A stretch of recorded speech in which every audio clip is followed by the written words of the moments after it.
Okay, so this next picture, this is a picture of the town in on the sea where Uncle Henrik lives.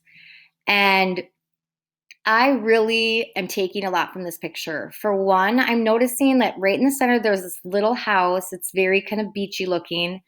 But what's really standing out to me is that in the background, I don't see anything really. I just see this one ship and this one house and this one person.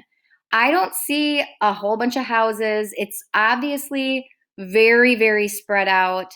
I'm noticing that this picture makes me feel kind of sad or something. It just looks a little bit dark and dreary. And I feel like that is confusing to me because they speak of the seaside being so wonderful and a place that they long to go. And this doesn't look like a place that I long to go.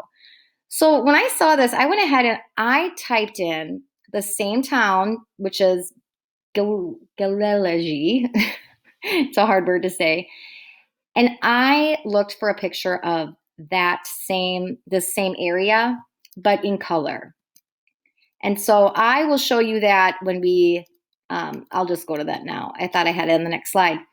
So here you can see, now this looks much more like what I was picturing the seaside to look like.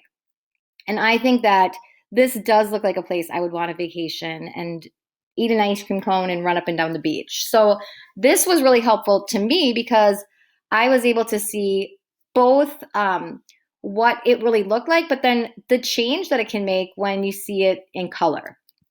Let's go back to this slide here. Here we see a group of Jewish people. I don't know if they're a family or not, but I want you to notice here, I'm paying attention to this detail here. These are those gold stars that they were made to sew onto all their clothes that would tell the Nazis that they were a Jew. And so I couldn't really picture that before, but now that I see that on there, I see that they all have them on their shirts sewn in. Here's a picture of, it's a little bit blurry, but this picture shows another shot of Copenhagen. I'm noticing that Copenhagen has a lot of these buildings that are really tall and attached to each other.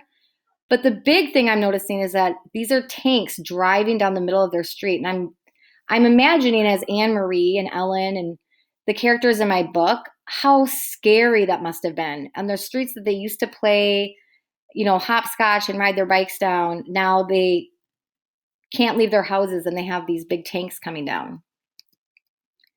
Again, here I can see on each corner there stood these soldiers. And this one looks a little bit friendlier than the one that Anne Marie comes across, but he's holding a big gun. It's pointing out.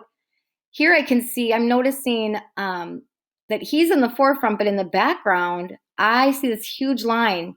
And I'm guessing that this is one of those bread lines that they talk about in the book, that people had to wait in order to get certain kinds of food. All right.